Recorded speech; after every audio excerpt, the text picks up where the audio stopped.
Ladies and gentlemen, those between and those far out, longtime viewers and newcomers alike, welcome back to the Idaho Esports Twitch channel. My name is Kaz Phoenix, joined here today by Lori Wahl, uh, known by many things at the university. I think primarily as a senior professor I'm an of assistant professor of apparel product development. assistant professor. Mhm. I see. Of apparel product development. So do Mhm. you also I'm gonna wait that out because I don't know if it's me or if it's you.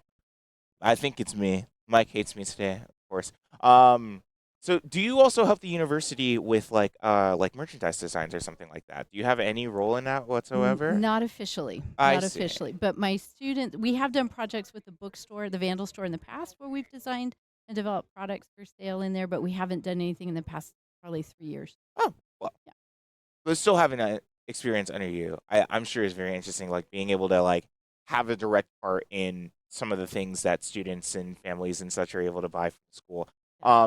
But I mean, like obviously, apparel design is something that you're very familiar with. Yes, I am. Something that you've been doing for a while, both Yeah. while working with the university and before then. But I don't want to Mhm. steal too much of your thunder. I'd like to, as I say on the show, as the static does not say on the show, but as I like to say on the show, formally pass the talking stick over to you Okay. to let you kind of more formally introduce yourself to the stream, talk about what you do here at the university, and anything else that Okay. our audience might find interesting about So, in a nutshell, you. I graduated from the University of Idaho in 1993 with a degree in clothing, textiles, and design at that time, and a second interdisciplinary major as well. And then I went to work for Nike for 3 years, Mhm. mostly on the product development side. And then I moved to Adidas in '97, and then I started working in design. Mhm. And I was there for 5 years. I went to a children's wear company for a year and a half, and then freelanced for another 5 to 7 years before starting to transition into academia. I So see. I started teaching summer classes because there were deficiencies in the employees that we were hiring at the companies I worked for, and I'm like, oh, we can do better at the U of I. And Hmm. kept bugging and bugging and bugging, and finally they're like, why don't you just come and teach it? And then I started teaching, and then I kept teaching, and then I was still here, and finally they hired me. I went part time to full time, and then last year I applied for the assistant professor position. So now I also have a research appointment. Oh, So I've been here for 20 years. yes. Very well. I was gonna say a very long time, but it's like about the same amount of time as I've been alive. I turned 20 today. Ah, Um, congratulations. Happy so birthday. thank you very much. You're welcome. Um, yeah, you went through a lot of the things I was interested in talking to you about today. You have a very interesting career history on paper. Mhm. But it makes sense for someone who is in your position, Yeah. teaching and educating people about the things that you do within textile design. You also, I don't know if you currently own and still operate or still work with your own freelance uh, I don't design agency I don't ish. do so much of that anymore. I do consult. It's more under the university umbrella. It's kind of part of Hmm. my research appointment. So I am consulting with a couple brands right now. One is an Idaho-based company on textile-based exoskeleton. That's Oh, one project, and then another one I work with Style Her Empowered, which is a Idaho-based nonprofit, and we're helping a site in Togo, Africa, get set up for apparel production. oh So my. it's a different kind of Different kind, consulting. different kind of consulting Yeah, outside of the design. Like now it's we're bigger. yes, we're into the bigger picture things and more Yeah. administrative things, which I'm sure that you've also kind of seen yourself stepping into the academia space as Hmm. well. Which is something I'm curious to talk to you about because obviously you spent so much of your career like actually working like Hmm. in the projects, right, and Hmm. actually working in the product development as you were talking about Yeah. before. But you also spent quite a while at the university Hmm. and pursued your doctorate when you came back Yep. uh, after some time. So a lot of my question is actually about what inspired you to look into the field of higher education as opposed to what you were doing before. Okay. So at the last two companies I worked for, my one of my side jobs became training everybody we hired. Oh. So we were hiring people from various universities, and they were coming in not knowing how to use Adobe Illustrator, and we Um, were making a transition at that time from uh, hand sketching into the digital world. And I, would spend 3 to 4 weeks with various new hires, getting them up to speed. And I'm like, why aren't programs teaching this at the undergrad level, so when they graduate, they're ready to they're ready go? to do this, Yeah, right? And especially if you're on a front-facing kind of position like that, you're like uh, trying to get designers ready for the future. right. I think you got to start them younger, right? Yes, exactly. And so that's what I kept saying here is it, and that wasn't the only skill, but that was something I spent a lot of time training, and I was pretty good at it. The people learned how to use the software. They were able to do their job. So I Hmm. thought, well, maybe there's something there. And I enjoyed it. I do get a big kick out of watching somebody learn something. That's super cool. Yeah. Well, that is. Yeah. I also find that super cool. I love learning about the stories of different educators because we talk to so many people across many different departments uh, in the university. Yeah, I think that's special. It's kind of the point of the show, right? To showcase people in different departments, to kind of talk about what goes on here on Yep. campus, and then also get them involved in the esports stuff, which you're not directly involved, but you're like kind of directly involved. So Yep. for those who don't know, Lori, you are the mother of Ewan Wall, who Wilson. is on our junior varsity Valorant team. Um, and I was advised to ask, but I'm still gonna ask anyway because I was curious about it.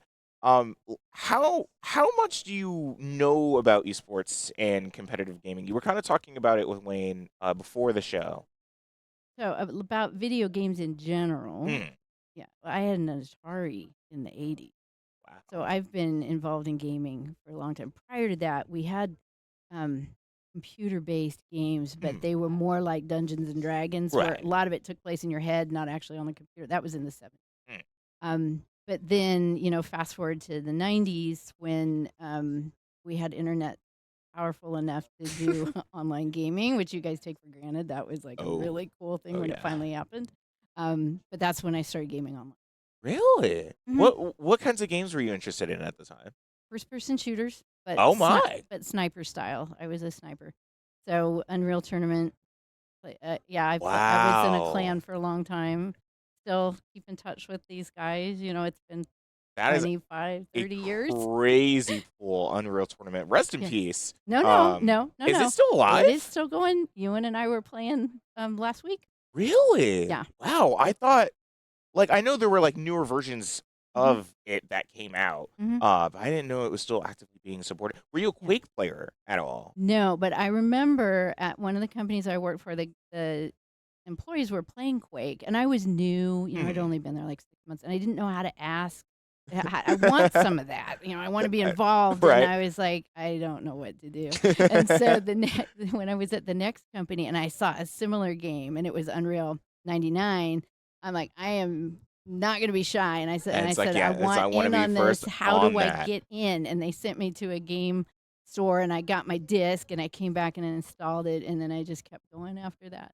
So Wow. yeah, so don't be shy. Moral of that Yeah. story. But no, I never played Quake. We had a mod in Unreal Hmm. 2K4 that was a Quake mod, so I've played with some of the heads in there, but never actually played the game. Wow, that is Yeah. so interesting. We don't talk to a lot of people who are like incredibly familiar with esports. Hmm. And I don't. Well, I mean, obviously, we're going to talk about it a little bit. Hmm. I don't know what your familiarity is with like current day esports, other than Valorant. I'm sure that Ewan talks to you about. Yeah, Valorant But and to Overwatch. I y- mean, there are a lot of leagues. League of Legends. yes, That was probably the first one I knew about, probably 10 plus years ago. oh Yeah. yes, But even when I gamed online, the clan I was part of, we would compete, but hmm. it wasn't. We were never good enough to like get into the The higher ups. top Yeah, level the top kinds stuff. of There was stuff. none of Yeah, that happening because we were having too much fun. it was still But super cool. Like yeah. you were embedded in like a much older esport community, but one Hmm. that was incredibly like foundational into the Hmm. kinds of competition structures that we see today Yeah. and other games that we play, including Valorant. Yeah. As again, I'm sure that Ewan talks to you about. Hmm. Does he talk to you about like his time on the team, Hmm. or have you played Valorant with him? I have not played Valorant with him. No. We played Overwatch. We played Unreal last week. Sometimes we play Killing Floor. That's co-op. I prefer to play co-op with him. We wait. Okay, there it is. Okay. Because if I play against him, which is what he prefers to do, I do not last very long. He's much more skilled than I am. It's like, I got you, mom. Yeah, And beat you up. over and over. Yeah, What do you yeah. mean? No, it's like, no. Ewan is a very sweet kid and a very great player. Oh, good, His good. Yeah, his team has been doing very, very well this semester. But in between, I'm kind of curious now. In between, I guess, gaming in your field of work, how did you find those things intersecting with you? Because it seems like gaming was something that you were very like intrigued with and interested in yeah. on the side of the things that you were doing That professionally. is an excellent question because I kept my gaming persona separate from my professional persona and Hmm. a third persona. Kept them all far apart. And then over time, these three personas and the other one's my crafting, making persona, they all have merged because now in apparel design, when we have a design, we use digital tools to design it. We've used, Illustrator and Photoshop to make print repeats. Now our pattern making, we do that within a computer too, and then we do our prototypes within a virtual environment. So we can do all of that using virtual tools before we even cut cloth and sew up a physical garment. So it saves time and money. But the 3D virtual prototyping is just like, customizing your game avatar, Yeah. really. It's the same thing. So it's like as technology has developed in like every sphere of Hmm. professional work, but especially yours, right?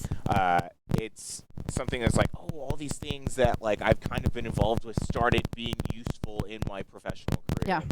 Yeah. That is super And cool. I could see it happening. I could see it coming. It wasn't a shocking surprise, but yeah, it is kind of weird how now a lot of these things that I'm comfortable with in a game environment, understanding your Cartesian coordinates or moving objects within a virtual environment are very helpful now when I teach visual Hmm. pattern making in a virtual environment because I'm comfortable.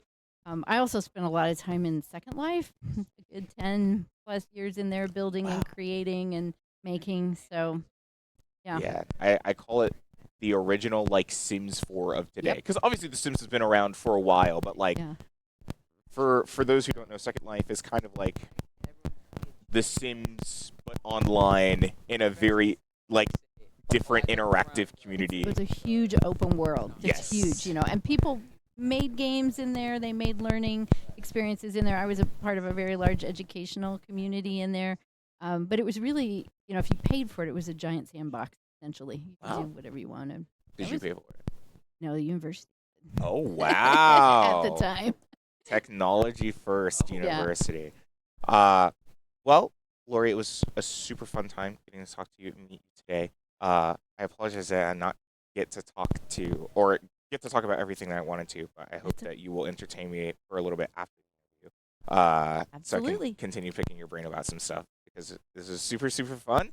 But I'm also excited for you to watch the game, as I Yeah. am with the rest of the audience. At least from the analyst corner is going to be it for tonight. Our Valorant GV team is going to be playing Sacred Heart away from Connecticut, which I cannot imagine what the weather is like over there. We just got crazy snow today, which thank goodness. I'm glad I get some snow on my birthday. But I know that the cold is a little bit worse over there this time of year. So hopefully they're staying warm and getting some good games in. We're doing our best here in the basement of the Pittman Center that you can always come and visit if you would like to say hi, meet some fellow fans of your favorite esports titles, and maybe pick up a work study position. I think that's about it that I have to say. Do you have any parting words for our segment? I don't think so. It's been fun. Yeah. Well, Yeah. Dr. Wall, thank you so much for joining me today. But in the meantime, I'm going to be signing off and bouncing it to our casters. Thank you so much for joining me, and bees up.